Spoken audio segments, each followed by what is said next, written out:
Good afternoon. Hello, I think we are all here. Okay, good afternoon and welcome to this new appointment of the Alumni Talks, which is organized within the frame of the Arqus European Alliance, which aim to enhance the mobility of students, staff members and researchers among the 9 partners of the Alliance, and the transfer and the sharing of knowledge and the building of a European university for the future. My name is Stefania. I work for the University of Padua, and I have to thank the Alumni Association of the university because the talk of today was possible thanks to their precious collaboration. The today talk is made by Silvia De Grandis with a speech which sounds quite interesting and appealing. This talk is also included in the digital meet, which is an Italian festival for the digital literacies of citizens and enterprises, which is held from the 21st of October till the 27th, both online and in presence. Before leaving the floor to Silvia, I also introduce you to Cristina Felicioni, who is the Managing Director of the Alumni Association of the University, for a greeting. Cristina, I leave the floor to Thanks. you. Thank you. Thank you, Stefania, and welcome everybody.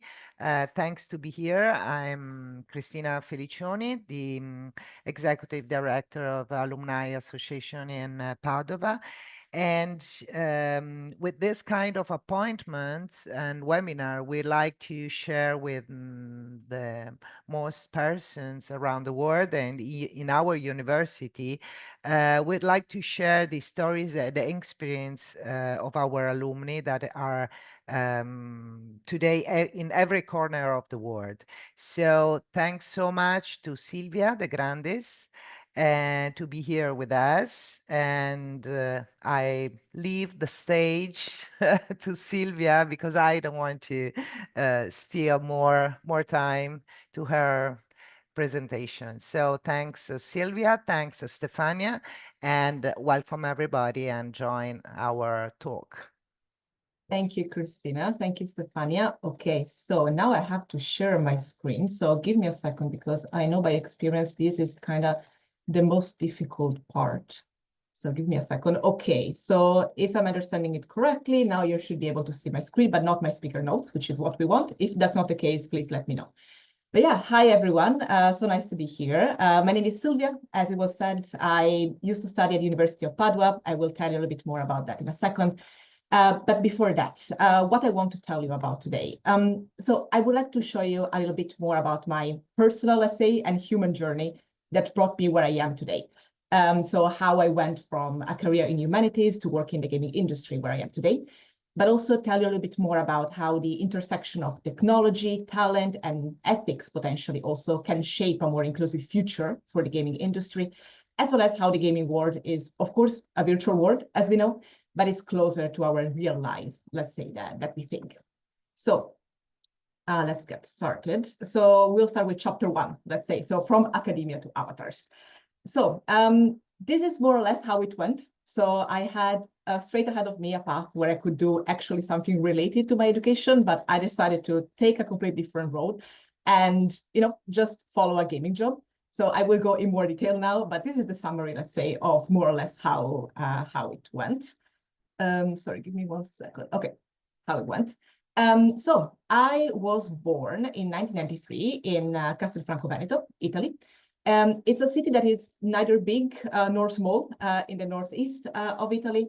And then I studied there, let's say. I did a technical high school, and in 2012, which was my last year of high school, I arrived as a finalist to a quite prestigious literary award in Italy, the Campiello Giovani, which was quite a big deal for me because I always loved to write as a kid.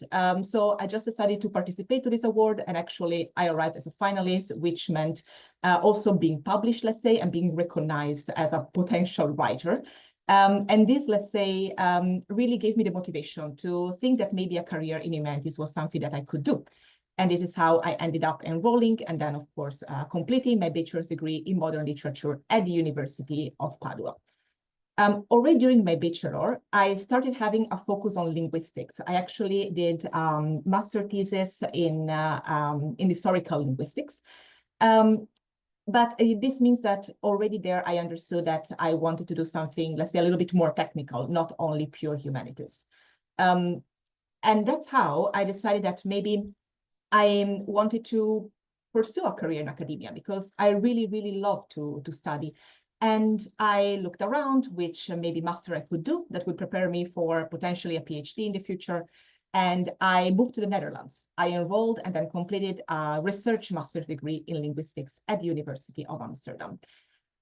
As you can understand from the title of this master degree, it's a research master. So it had a very strong focus on research. We were a very small international group doing a lot of experimental work as well. I explored a lot of different parts of linguistics. It was quite an amazing experience.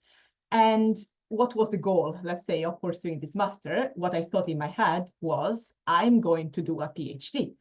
If I could go back and talk to myself a few years back, I would say, well, that's actually not how it will go, because I didn't end up doing a PhD. And there are several reasons why I decided not to pursue this path. And one of them that I would like to mention, because I think that's quite important to acknowledge it, is this little guy friend that we call the imposter syndrome. The imposter syndrome is something that happens quite a lot to a lot of people. It can happen, like it happened to me in my educational career, but also at work, sometimes in your personal life.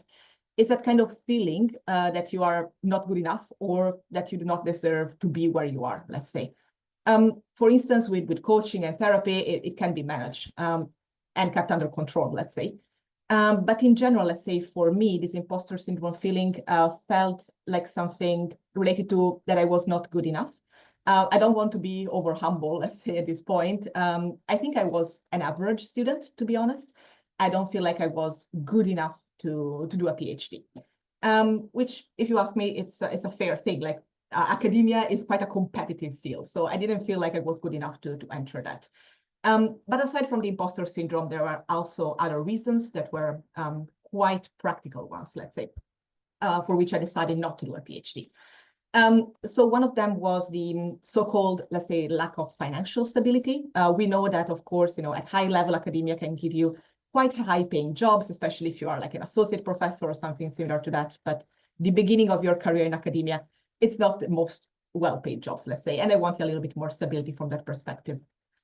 I also kind of wanted to settle down, not in the sense that I wanted to move, let's say, to a country and stay there forever, because I lived in different countries in my life. I'm very open to move abroad and to move again in the future if there is the right opportunity, let's say.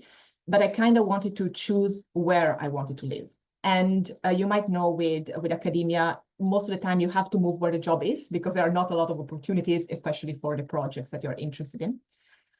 And also, I wanted kind of a desk job, let's say, more work-life balance. I wanted to work from 9 to 5 and not to think about work outside of this. So that ended up, again, me not doing a PhD, but still doing this bachelor's degree and this research master degree really brought me a lot of advantages that I brought with me afterwards. So first of all, it gave definitely to me the capacity to work in international environment. I had the opportunity, especially, of course, in Amsterdam, to work with a very international team with a lot of different mindset and approaches, and these really helped me afterwards. Also, it gave a boost to my English, which improved a lot during my master, if you ask me. But also, I had the chance to develop several skills that were useful for my work afterwards, such as presentation skills, working with deadlines, and also a little bit of work with data, because in linguistics, it can get quite scientific sometimes, so quite technical, let's say. So yeah, we're at the point where I completed my master. I decided not to do a PhD. So I moved back to Italy. And to me, this felt like quite a step back because I really didn't know what to do at that point. I did not have an apartment in Amsterdam anymore. I didn't have a job. So it felt like the only possible solution in that moment. I didn't know what I wanted to do with my life. So I started bringing my CV around different places. And I actually quite randomly started working at a recruitment agency because I also brought some CVs in recruitment agencies to see if they had some jobs for me. And I actually were hired by one of them to work for them, let's say. And when I was hired there, my experience working on projects and already experience working in teams for different projects at university definitely helped. And yeah, I was covering a parental leave in this recruitment agency. So the contract was rather short, like 6 or 7 months. And when it ended, I actually took a leap and decided to move to Berlin in 2019.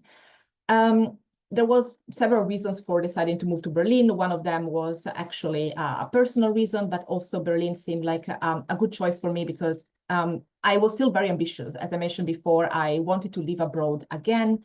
I wanted to have an international experience, work in English potentially, and Berlin at the time was a very tech hub, let's say, with a lot of startups, a lot of English-speaking jobs. So I was very motivated by Berlin. So I moved to Berlin. I applied to different jobs. Actually, I randomly applied in a gaming company. I just went on LinkedIn, searched for different openings, and there was the possibility of doing an internship in the HR department in a gaming company. And I thought this was a good opportunity because in my experience at the recruitment agency, I was doing a bit of HR administration, a bit of recruitment. So I had already a little bit of basis. So I applied in this company and I got the job. I was very surprised by it. It was actually my first application. It was English speaking. It was like amazing because I thought how cool it is to actually work in gaming. I never even thought that, I don't know, gaming had an HR department. I don't know why in my head it's such a different industry. I didn't think they could work as a regular, let's say, company. So the company was Colibri Games. It was founded in 2016. And I really had a chance to live the real startup story, let's say. This was a company of students, let's say, that were as old as I was at the time, so very young people. And they had, here's have some pictures, they had a lot of money. To be completely honest, we were doing like vacations once a year in Greece, for instance, in 5-star hotels. It was really an incredible success story, let's say. That ended up in 2020 to be acquired by Ubisoft. If you are a gamer yourself, you might know Ubisoft is quite a big publisher. So this was really, really a massive success. And I ended up staying at Colibri Games for 2 years and a half. So I started with an internship, as I mentioned, but then I was kept for a full-time job. And at the end of 2021, I decided to change industry. There are several reasons why I decided to do this. The end of 2021 was the so-called Great Resignation. Due to COVID, a lot of people were resigning, searching for new jobs. There was really a lot of movement in different industries. And for this reason, recruitment was a very well-requested, let's say, position, because a lot of companies were hiring quite a lot to replace those people that were leaving. So it felt like a good moment for me to try something different, go a little bit out of my comfort zone, because again, recruiters were very requested, and also salaries were increasing. So it was also a good career move for me. And that's how I ended up joining a company called Volt. Volt is a company that does food delivery, grocery delivery, similar to Just Eat or Glovo, if you know them. So quite a different industry for me. It was quite bigger than Colibri Games. Colibri were not even 100 people at a time, and Volt had thousands of people. So quite a different experience, let's say. And yeah, turned out that I made a huge mistake, and it happens to the best of us. And it turned out that I really did not like the job because I really was missing the gaming industry. I was missing that entertainment part, building a product that brings joy to its users. And you could argue that having your pizza delivery on Friday night also brings you joy. And I will go with you on that. I completely agree. But still, it's quite different than building a game, building that kind of experience. And also, working in the tech industry, it's quite a fascinating one. So I stayed at Volt for 3 months, more or less. And at the beginning of 2022, I decided to go back to gaming, let's say, because it was, as I mentioned, something that I really liked, which brings me where I am today. I'm currently a senior talent acquisition manager in gaming in a company called Wooga, and Woman in Games ambassador. And that's the end of chapter 1. I will move immediately to chapter 2. If you have any questions, feel free to use the chat and we will look at them at the end, or feel free to save them for the end, of course. But let's move to chapter 2. Because now that I told you how I got here, I would like to go in a little bit more detail about that intersection of technology, talent, and ethics I mentioned at the beginning, which is something I feel very close to because I'm, again, Women in Games ambassador. Diversity and inclusion in general is quite a hot topic in tech, as there is in general not enough diversity, although diversity can have a lot of different meanings, let's say, because diversity, you could argue, is diversity of nationality, of gender, of mindsets, of potentially even religion. Let's say that tech has a bit more advantage than other traditional industries such as manufacturing or sales when it comes to diversity of nationalities, for the nature of the industry itself, because usually it's quite an English-speaking one. But gender diversity remains a big topic. Just to show you briefly a little bit of data, you can see here from Statista the distribution of developers worldwide by gender as of 2023. And you can see that we have really a wide majority of men, which shows that there are not enough women in tech in general. As a Women in Games ambassador, I strive to bring more diversity in an industry that, as you can see, clearly lacks representation. And you could ask yourself, why is it important to have more gender diversity in tech? Well, there are several reasons. One of them is a purely, let's say, ethical or moral, however you prefer to call it, reason, meaning that gender equality should be a must, if you ask me. And women should have the same opportunity and representation as men in tech. But there is also, since we are working, in an industry, in a company that makes money, there is also a business perspective. We want to hire the best talent. Right now, many women are not even considering a career in tech for the lack of representation, general biases, stereotypes. So by acting, let's say, early in this process, we might encourage more to consider this, bringing us a wider talent pool of women that could work in tech in the future, and for us to hire the best talent. And then when you start hiring more women, more will follow, because representation matters in general. So that's how, for instance, at Wooga, in my current company, we do a lot of events for women, even in early stages, like we do workshops on game design, even for girls aged as early as 10, 12 years old, just to make an example. So to really show that that's a potential career opportunity. But that's not everything that this is about. Because I want to show you this. For this presentation, I asked ChatGPT, so an AI tool, to produce a picture of a gamer. That's the entire prompt I gave it. And this is the picture that ChatGPT produced. You can see a very stereotypical young guy playing on a very gaming setup, let's say. But of course, this could be realistic for some gamers, but this is not everything, right? Because gamers can be very different. This could also be a gamer. So it does not necessarily have to be a young man. It could be, for instance, an older woman, also playing on different devices, such as, for instance, on a mobile phone. And I want to show with you still, this is from Statista as well, the share of interest users worldwide who play video games on any device by gender. And you can see that women play video games almost as much as men, and even when they are 65 years old and plus, even more than men. So there's definitely the reason when we are making games that we want to build more inclusive games in general. And let's say I want to show you this because Wooga, the company I currently work for, works on a game that is made for a female audience. So for that kind of character that you saw before.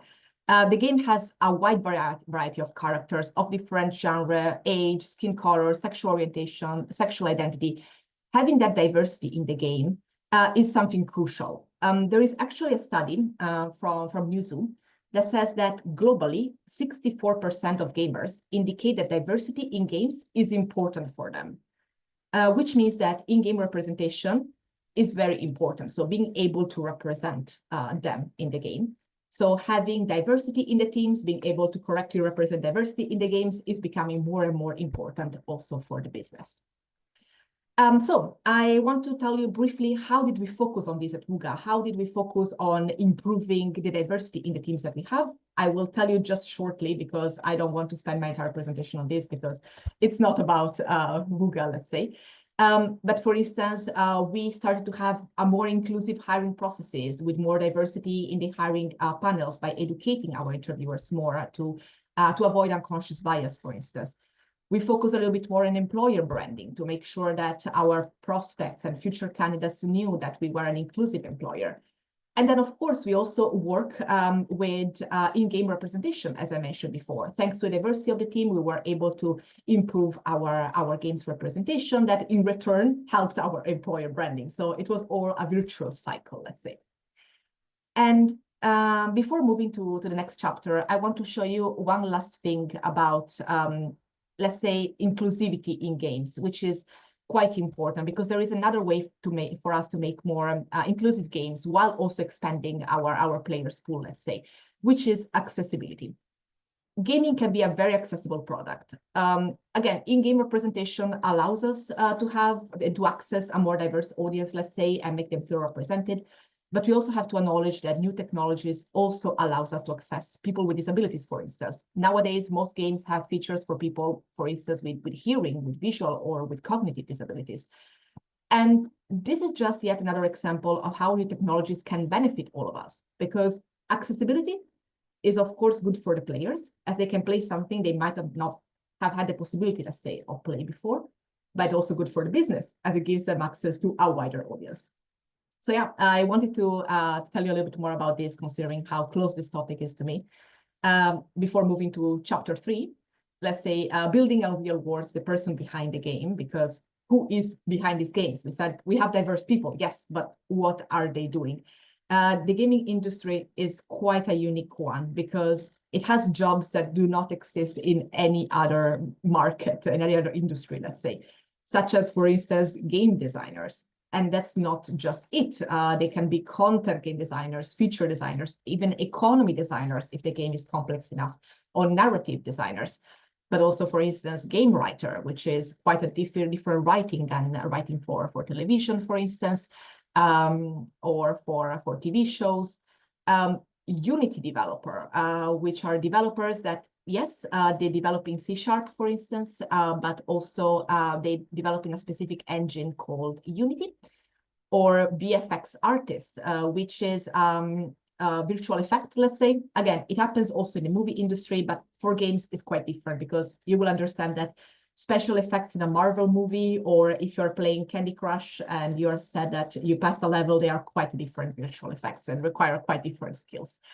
And it's just to show you how this can also shape, of course, the educational and gaming and industry market, let's say, in general, because people have to be prepared somehow to do these jobs. And this is how recently we started seeing more and more universities or online courses, not necessarily at university, offering bachelor's, master's, or certifications to learn how to work in games.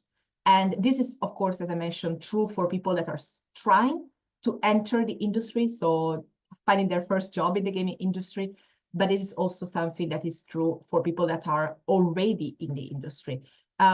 Because the gaming industry, being like a tech industry, is something that is continuously evolving, let's say. I want to show you like a very clear example. This is more the hardware side, but just to show you how the PlayStation evolved over time. Of course, it requires quite different skills to work with one product or the other, but also, of course, when it comes to the phone, the games that we could play on the phone on the left side, I was a big fan of Snake, so nothing to say about that, but they are quite different to the games that we can play today. But also, for instance, recently there was the Steam Deck coming out, and this requires everyone working in the industry to really keep up to date with the trends and new technologies. Which brings me to my final chapter. We talked about representation in games and the people building the games. Now I would like to talk a little bit more about the impact that games, let's say, can have in real life. So let's go with the final chapter, virtual worlds and the real world, and the power of gaming beyond entertainment.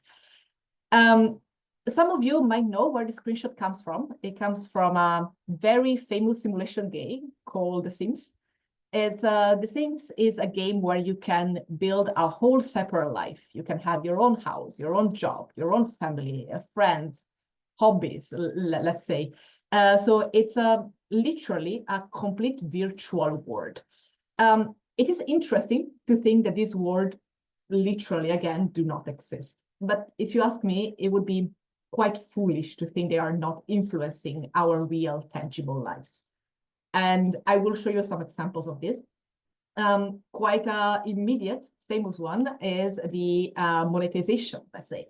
If you are a gamer yourself, but probably also if you're not, you know that sometimes, actually all the time, because a company have to profit, you can buy in-game things that are purely in-game things. So you can see here an examples, for instance, from the mobile game Candy Crush, where you can spend 2, 5, 6, 7 euros on different boosts for the game.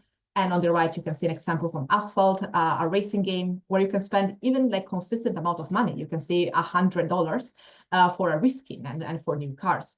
And this is a very tangible example of how games can affect your real life, because you are literally spending your real money into it.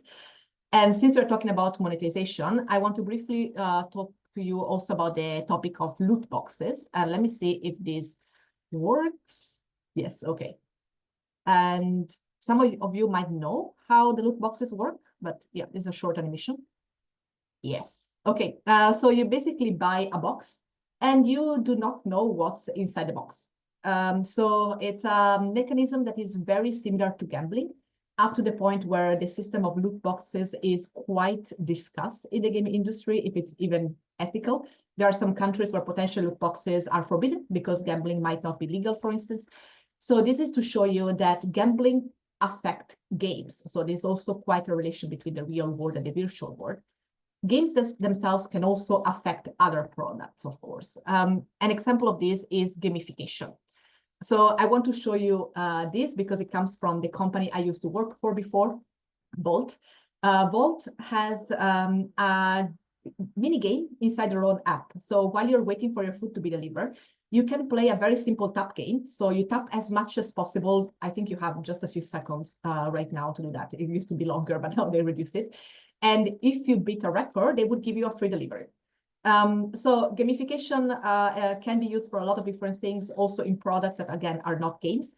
It can also be used for very cool projects, for instance, for medical rehabilitation. So it is used in the real world all the time. And in fact, games can also be educational. You can see here an example of games for kids where they can improve their mathematical skills, for instance, but there is also the possibility of doing this for adults. So cognitive abilities in adults that can potentially improve their day-to-day life, potentially, again, going closer to the gamification that we mentioned before for rehabilitation purposes sometimes. Another way that gaming really relates to real life, if you ask me, is multiplayer. A lot of you might be familiar with this game, but multiplayer is an example of how games can affect and potentially improve, of course, your day-to-day life, because you can play with people, with friends, or on your couch and just enjoy some quality time together. But for a lot of games, you can also play remotely, for instance, and connect with people that you're not physically close to, and form new connection and relationships, for instance. And multiplayer is actually also quite an interesting feature and a strong feature that we have in our main game at Wooga, June's Journey. You can see here a screenshot. In June's Journey, we have the so-called clubs. So people can meet in clubs. You can see here an example. You can see in the club info here. Clubs have a meeting time where people meet at the same time and exchange in-game items and rewards. In this case, you have to even do an application to ask to be in this club. You can choose the language, and you can also choose the play style. In this case, this is a relaxed group. They just play casually. But believe me, there are really some competitive groups. And we hear all the time from our customer care team of stories of groups that really bonded so closely, and that they met in person, and they are super close friends. They shared a lot of good and bad experiences in their lives. And I mean, it's really incredible how you can form real life experiences from a game. And I also finally want to give you an extreme example of how a game can affect your real life. Last year, June's Journey, our game, celebrated its 6th anniversary. And we organized a murder mystery event for our players. You can see them here. So we did a contest, we picked the winners, and we just flew them to the UK to do, again, a murder mystery live party, which was very similar to the vibe that the game has, because our game is a hidden object detective sort of game. So they had the possibility of basically playing their game in real life. And for this game, we also had, of course, some actors that were playing for this murder mystery. And I'm very proud and so joyful to share that I was one of them. So I do improv theater in my free time. So I was casted as one of the actors. It was such an incredible experience to be able to literally bring a game alive. I cannot really express it. Cool. So I want to conclude by giving you maybe just a couple of tips in case you're interested in a career in gaming, because again, I work in talent acquisition, so my job is to hire people in gaming. So maybe, you know, a lot of you, some of you, maybe a lot of you again, are not studying gaming at the moment, are not maybe even consider career in gaming, but now maybe I made you interested, I spark an interest. So here's some suggestions. First of all, you can focus on transferable skills. I think I'm the living example of someone who didn't study something related to gaming and ended up with a career completely different to what, of course, I'm working in. I ended up with a career completely different than what I studied. And it's very impossible to transfer skills. I see people all the time join the gaming industry that work on a lot of side projects, for instance. We currently have a Unity developer in our company that studied philosophy, just to make an example to you, because he was very passionate about it. He learned coding, and then with a lot of side projects and building a portfolio, he was able to enter the industry. Also, remember that gaming goes beyond entertainment. So it doesn't necessarily have to be that you're playing on a AAA game such as Assassin's Creed, for instance. But gaming can be a tool, as we said before, also for education, for health, potentially for social change. So maybe think what interests to you in the gaming world and how it can be applied to your educational background as well. I also recommend to focus on continuous learning. As I mentioned before, the gaming industry is continuously evolving. So it's not something that is set in stone at all times. So start exploring internships, side projects, game jams, where you can build the games with other people so that you can build a portfolio and, you know, showcase your creativity for potentially joining the industry later on. And of course, also networking, go to events. There are so many events where you can meet with people, connect with them, and learn more about what they're doing. In general, gaming, tech, and I dare to say corporate life go beyond being just able to code. Gaming and tech are industries that are driven by creativity, by innovation, and by people in general. And yeah, I'm right on time, so I would like to close it here. I hope I was able to give you some insights and maybe spark some thoughts when it comes to these virtual worlds, new technologies, and people, of course. I really believe that with the right approach and with the right mindset, games can really inspire joy. They can spark connection. They can make us richer from many perspectives. And I guess ultimately becoming even a real world, as we said. So yeah, thank you very much. And if you have any questions, I am here. Thank you, Silvia. It was really inspiring. I think that we have one hand raised in our audience. It's Sarah. If Sarah wants to open the microphone and put the question or the comment. Or maybe she's not listening. Okay, we have another question here in the chat from Riccardo Longo. I think you can read it yourself. You have talked about transferable skills, but as a linguistic student, I have the feeling that the industry is more interested in a tech person who can fill the eventually humanistic gap later than in the humanists who have to fill the lack of tech knowledge, which is a deeper gap. Am I wrong? Which abilities make a humanist more valuable than a programmer with the basic knowledge in linguistic field? Assistance? Mm-hmm. Yeah, absolutely. That's a good question. And I understand where you're coming from, Riccardo. I guess it also depends which side of the industry you are looking to work in, let's say. So of course, if you are looking to become a software developer, already having a background in tech definitely helps. I mean, I'm not going to hide it. It's quite a strong thing, but I think that humanities really help with a mindset that not necessarily all tech backgrounds give you. It's a lot about even project management, communication skills, presentation skills that a degree in scientific fields or with even like a background in coding do not necessarily give you. And again, the gaming industry is not necessarily that picky because there are not a lot of people that are studying specifically game design. We see people that are looking to do game design that studied really anything. I think that the important part is that your motivation and the portfolio that you build for yourself so that you show what you want to do. I hope this makes sense. If not, feel free to follow up. Okay, there's another question from Marco. Are you currently working on improving games with the AI technologies? Partially. Let's say that in general, the company that I'm working for, but I feel the gaming industry in general, it's still exploring a bit how artificial intelligence will work. It will not definitely, at least for now, replace completely different jobs that we have, but it can be useful to automatize some repetitive work.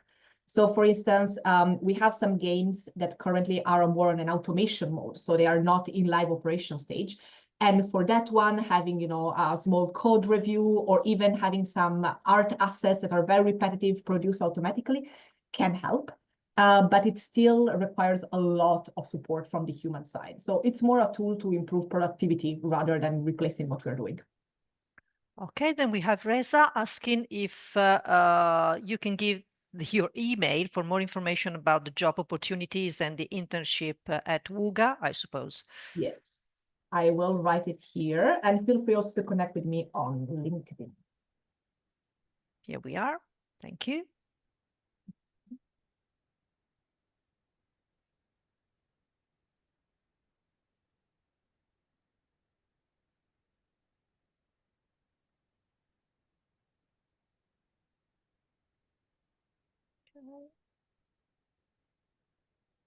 Here we are from Elisa. She's a recent graduate in biology. I currently feel that there is no career developments for me.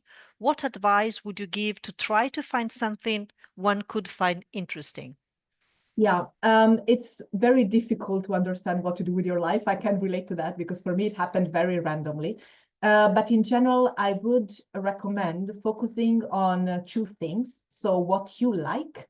So for instance, you mentioned that you recently graduated in biology. What was interesting for you when you were studying biology was maybe more the research part, maybe working in teams, like what was the interesting part in there? And also what you feel you're good at. Maybe you are better at work with data than something else, like what you are also good at, and try to find a good combination between the two. I think that's always a good point to start.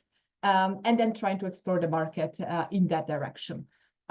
Again, there are really a lot of possibilities to have different careers. I remember that when I was working at Colibri, we hired someone that had a PhD in chemistry as a marketing manager, because he had a very data analytics mindset. He loved to work with data. He understood data.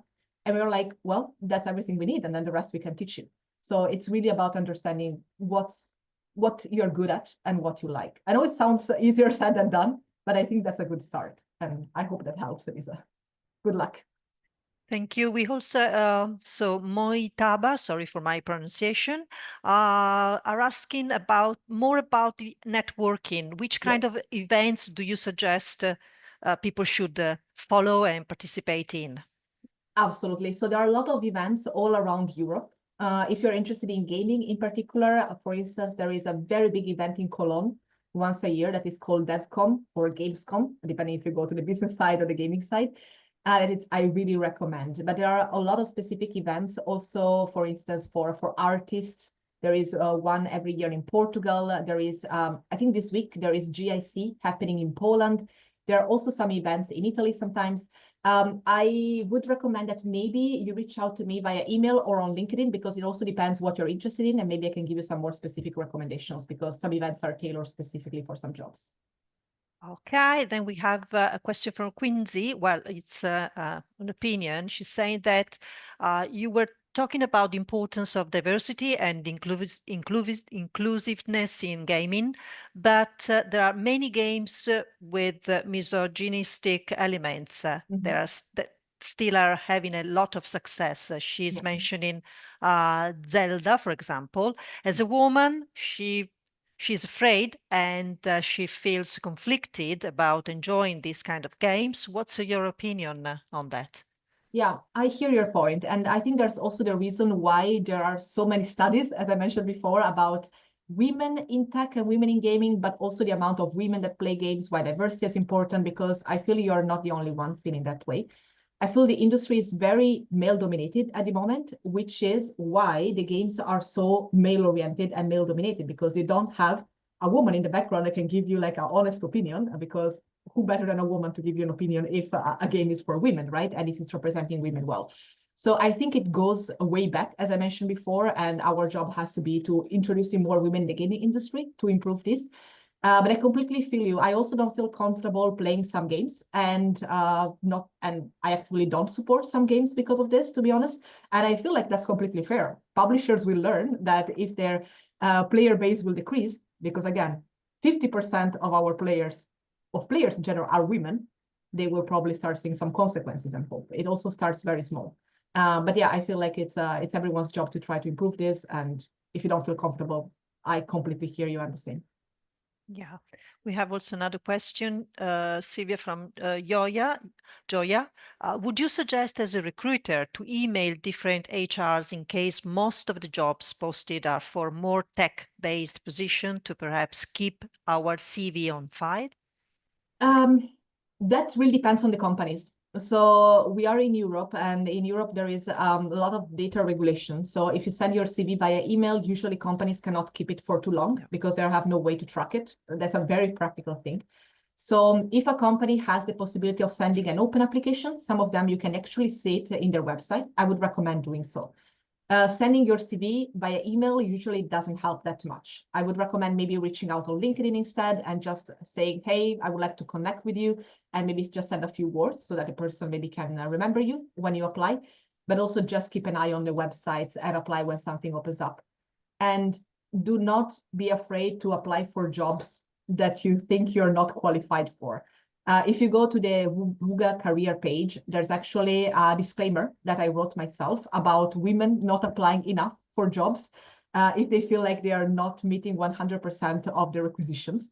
And it's actually, there are studies about that. So let the recruiter do the job and reject you. You apply, don't be afraid of that.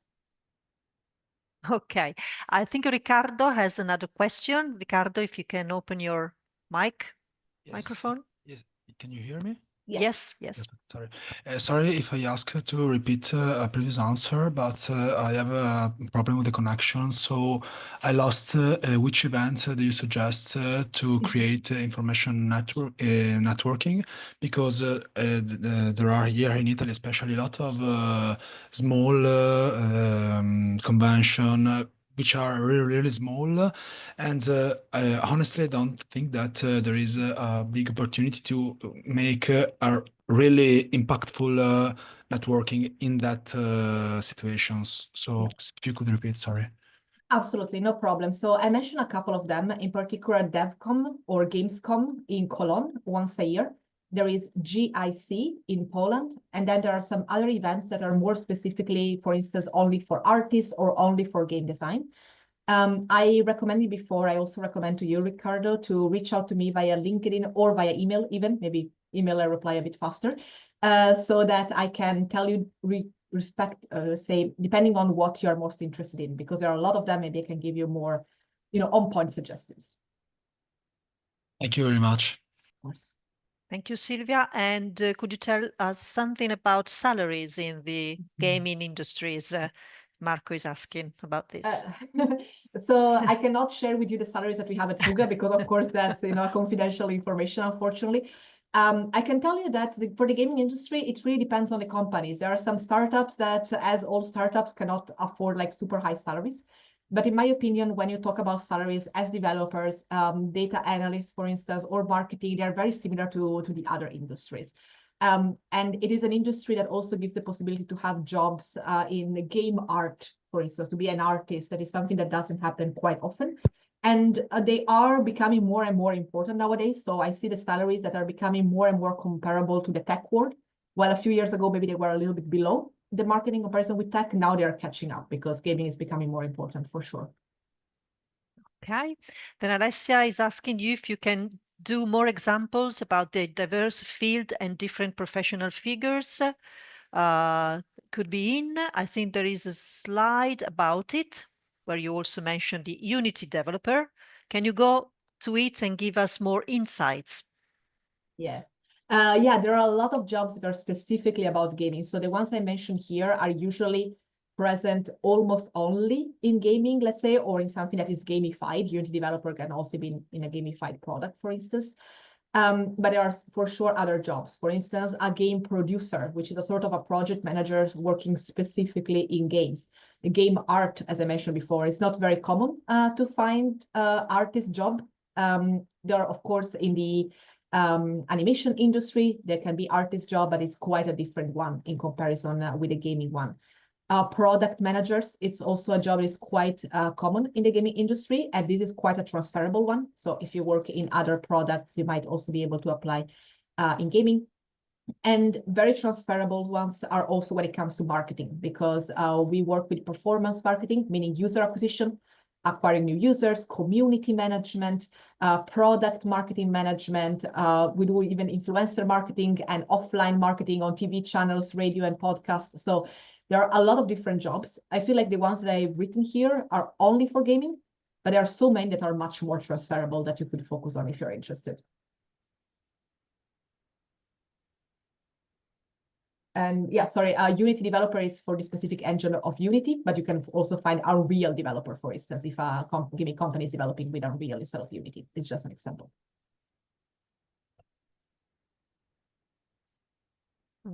Okay, this is from Alessandro. What do you think about pursuing solo careers such as ID at Xbox, for example?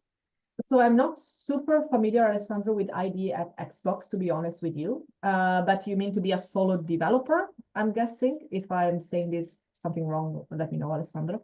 But in general, I feel like if it's good for you, then go ahead with it. I mean, it's your career in the end and your life. I don't have anything from a career perspective against it, let's say. If your goal is in the end to work in a company, I think it's a good start because it helps you to build a portfolio. But I'm not super familiar with this, so I don't want to give you too many details, let's say. There What are some skills you would suggest us to develop as humanities students who might want to have careers that might not be related to humanities in academia? Yeah, I think that for sure something that is related to working in teams and on research projects, because that also is definitely something that happens also for humanities. So you can, of course, do always some researches that are purely based on literature, but you can also do some researches that are based more on data. It can be in linguistics, but also it can be in philology, for instance. So it's definitely something that you can do on that will prepare you to do research, work in a team, and understand more about data. A lot of people that are working with data, unless you're a data scientist for which you need to know how to code, actually a lot of the job is being able to interpret data, understand it, work with it. So you don't necessarily have to be a coder, let's say, to work with data. So I also recommend focusing a little bit on that. And don't shy away from possibilities of working on presentations, for instance, and developing your speaking skills and interpersonal skills, because that was very important for me for the job I'm doing today, where I'm interacting with people all the time.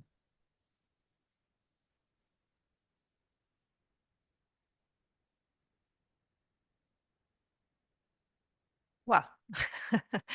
There were a lot of questions for you, Silvia, today. Yes. Very And nice. thanks for the answer. Well, this talk was recorded, so if you have any other questions, you can watch the record and then probably connect to Silvia in LinkedIn, and she will be, I think, more than happy to stay in contact with you. I just want to thank Silvia. Thanks, Silvia, for the talk and for the insights and for the answers as well. And I also want to thank you all for being here with us during these 45 minutes. And I would like to remind you that the next alumni talk will be held on the 13th of November at 3 p.m., same time, Italian time. And our guest will be another, here we are. Thank you. Okay, you can see also we put, this information in the chat, and our guest will be Giorgio Duso, who is the project controller in Ubisoft. So another gaming company with a different perspective now. So there will be another talk. So you're all invited to be with us. And so thanks again. And I wish you a good afternoon. So, Christina, if you have something to add, and then Silvia, we will leave you the floor for the final greeting. I think that's it on my end. Thank you, everyone. You had great questions. It was really a pleasure to go back to my university for my bachelor to speak. It's quite emotional, I have to say. So thank you, everyone. Thank you. Bye. Bye-bye. Bye, everybody. Thank you, Silvia, so much. Thank you, Stefania. Bye. Thank you, Christina. Bye-bye. Bye-bye. Bye.